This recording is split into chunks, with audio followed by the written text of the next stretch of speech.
Hello everyone, नमस्कार, स्वागत, अभिनंदन आप सभी का आपके अपने यूट्यूब चैनल पर।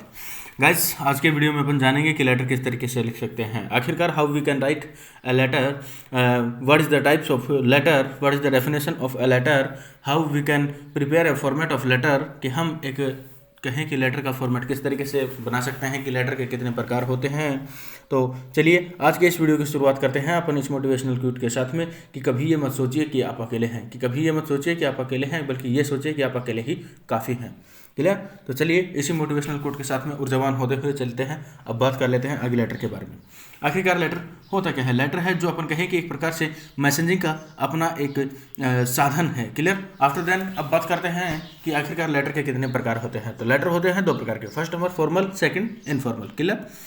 बात कर लेते हैं फॉर्मल के बारे में कि फॉर्मल लेटर है जो किस किस को लिखा जाता है। तो फॉर्मल वाला होता है जो आपको ऑफिशियल काम के लिए होता है एक प्रकार से, ठीक है ना। ऑफिशियल किस तरीके से होता है, यहाँ तक कि ये एप्लीकेशन आप एप्लीकेशन यानी कि ये आपका जो लेटर होता है ये आप प्रिंसिपल को लिख सकते हैं। इसी के साथ में कमिश्नर को भी फॉर्मल लेटर लिखा जाता है, अथॉरिटीज़ को भी फॉर्मल लेटर लिखा जाता है, और यहाँ तक कि एडिटर, डायरेक्टर, ईटीसी यानी कि अपन कहें डायरेक्टर, एडिटर, एटस्ट्रा, इन सभी को फॉर्मल लेटर लिखा जाता है। क्लियर? आफ्टर देन ये अब बात कर लेते हैं इनफॉर्मल के बारे में, कि इनफॉर्मल किसको लिखा जाता है। इनफॉर्मल लिखा जाता है अपने रिलेटिव्स को, फ्रेंड्स को, रिश्तेदारों को, कि उनमें उनसे बातचीत करने के लिए। बट लेकिन क्या है कि गाइज आजकल इसका ट्रेंड खत्म हो गया, क्योंकि आजकल व्हाट्सएप, फेसबुक ये इत्यादि आ गए हैं, तो इस वजह से इसको कोई पूछता नहीं है।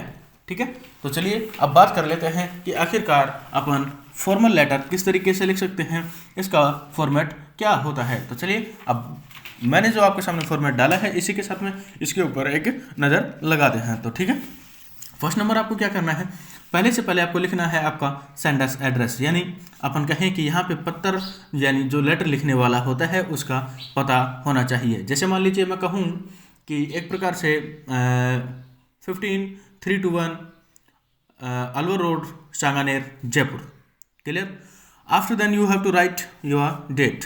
ठीक है, अब इसके बाद में आपको सेंडर्स के एड्रेस के नीचे, ठीक है ना, थोड़ा सा मतलब कि जगह छोड़ के उसके बाद में आपको लिखना है आपकी डेट। क्लियर? इसी के साथ में अब बात कर लेते हैं कि लेटर में मतलब मान लीजिए अगर आपने डेट के ठीक नीचे क्या लिखना है, बिना कोई स्पेस छोटे पत्र संख्या, या मतलब कि मान लीजिए लेटर नंबर आप किस तरीके से लिखते हैं।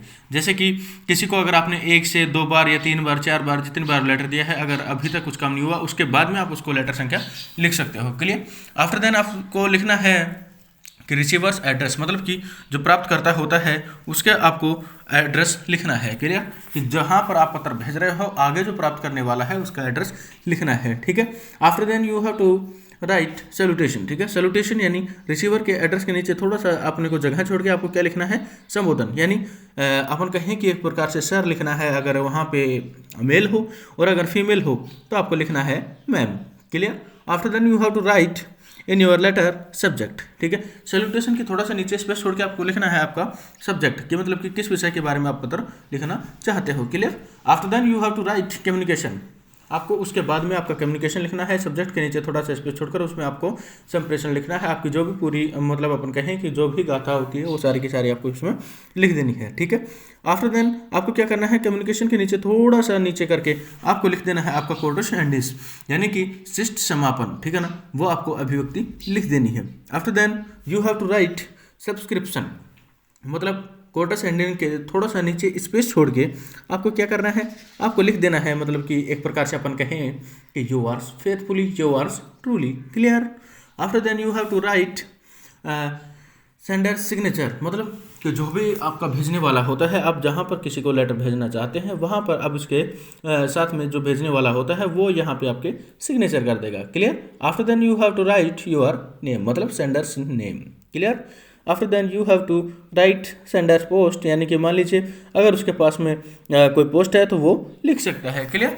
After then you have to write sender's post के नीचे थोड़ा सा आपको नीचे लिख देना है, अगर आपके पास में मान लीजिए कोई डॉक्यूमेंट्स वगैरह आप लगा के भेज रहे हो तो वो भी लिख सकते हो। क्लियर?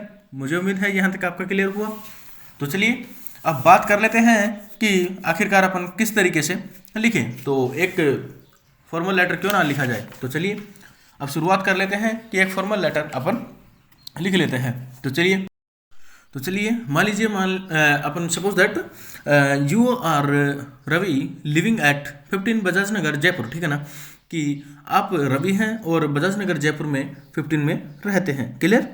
अब इसी के साथ में बात करते हैं कि write a letter to the collector of your district complaining about the frequent electricity failure during exam time, कि मतलब आपकी परीक्षा के दिनों में जो आपकी बिजली की समस्या है वो क्या है कि फ्रीक्वेंट में हाल फिलहाल में वो क्या है, अपन कहें कि अव्यवस्थित है या अपन कहें असफल तरीके से आ रही है। तो आपको क्या करना है कि आपके डिस्ट्रिक्ट कलेक्टर हैं उनको आपको इसके बारे में, शिकायत के बारे में पत्र लिखना है। क्लियर। तो आपको सबसे पहले क्या करना था, आपका भेजने वाले का पता यानी सेंडर्स एड्रेस। तो अब आपको लिख देना है आपका 15 बजाज नगर जयपुर। क्लियर। आपका हो गया ये मानी I mean that you are a sender from 15 Bajaj Nagar Jaipur. Clear. तो first of all you have to write your proper address. Clear. 15 Bajaj Nagar Jaipur, आपने आपका एड्रेस लिख दिया।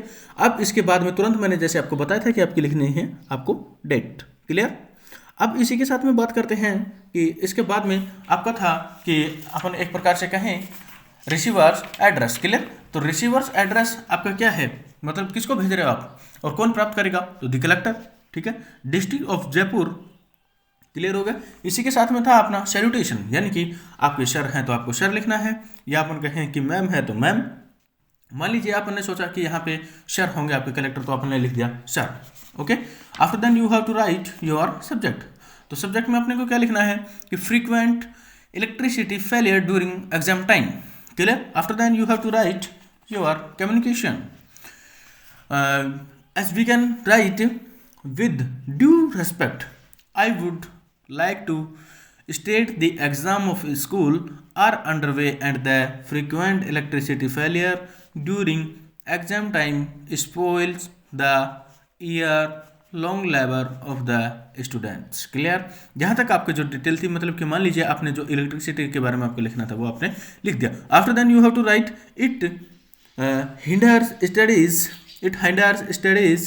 The students are disturbed physically and mentally because, मतलब कि मान लीजिए क्यों हो अपन कहें कि the students are disturbed physically and mentally, मतलब कि जो विद्यार्थी हैं वो शारीरिक और मानसिक रूप से किस तरीके से अपन कहें कि एक प्रकार से डिस्टर्ब हैं। ठीक है ना। तो it leaves a bad impact on their process. ठीक है ना, कि वो इलेक्ट्रिसिटी है जो टाइम पर नहीं आ रही है और वो क्या है कि मतलब कि उससे जो भी अपन कहें कि एक प्रकार से ये बाधक है जो अपनी पढ़ाई करने के लिए, उसमें क्या है कि बच्चे आपके डिस्टर्ब्ड हैं physically and mentally. Okay. It leaves a bad impact on their progress. ठीक है ना, कि ये उनके ऊपर एक बुरा प्रभाव डालता है, या उनकी प्रगति पर एक बुरा प्रभाव डालता है। After then you have to write your courteous ending. Courteous ending में आपको क्या लिखना है यहाँ पे, the authorities of the state electricity board have been requested but all in vain, मतलब the authorities of the state electricity board. ठीक है ना, कि जो अपन कहें कि अपने जो राज्य स्तर के जो बिजली के जो बोर्ड अधिकारी हैं उन्होंने क्या है कि उनके पास में रिक्वेस्ट की गई थी, बट ये सारा का सारा क्या रहा, व्यर्थ में गया। ठीक है ना। After then you have to write subscription. Subscription में आपको क्या लिखना है यहाँ पे, मान लीजिए काइंडली टेक इमीडिएट। ठीक है ना, कृपया take immediate step to save. ठीक है ना, ये मतलब कि आपको लिखना है कि शीघ्रता से कदम उठाइए to save the career of thousand of students, मतलब कि हजारों बच्चों के भविष्य के बारे में या हजारों बच्चों के भविष्य को बचाने के लिए शीघ्रता से आप कदम उठाइए। Clear. After then you have to write your faithfully yours. अपन कहें कि उससे पहले आपको लिख देना है आपका thanking you. Clear. After then you have to write your subscription, I mean that your faithfully yours, truly yours, loving students, XYZ जो भी आप लिखना चाहते हैं वो आप लिख सकते हैं। So here I am writing yours faithfully. Clear. After then you have to write your name. What is your name? Your name is Ravi, so you can write Ravi. है ना आपके लिए अमेजिंग।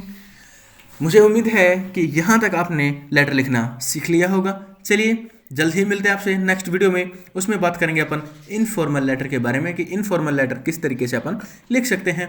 तो चलिए जल्द ही मिलते हैं आपसे नेक्स्ट वीडियो में। तब तक के लिए चैनल को शेयर, सब्सक्राइब एंड लाइक करना मत भूलिएगा। मुझे उम्मीद है ये वीडियो आपके लिए हेल्पफुल रहा होगा। अगर आपके लिए हेल्पफुल रहा है तो अपने दोस्तों को इसको साथ में शेयर करना मत भूलिएगा।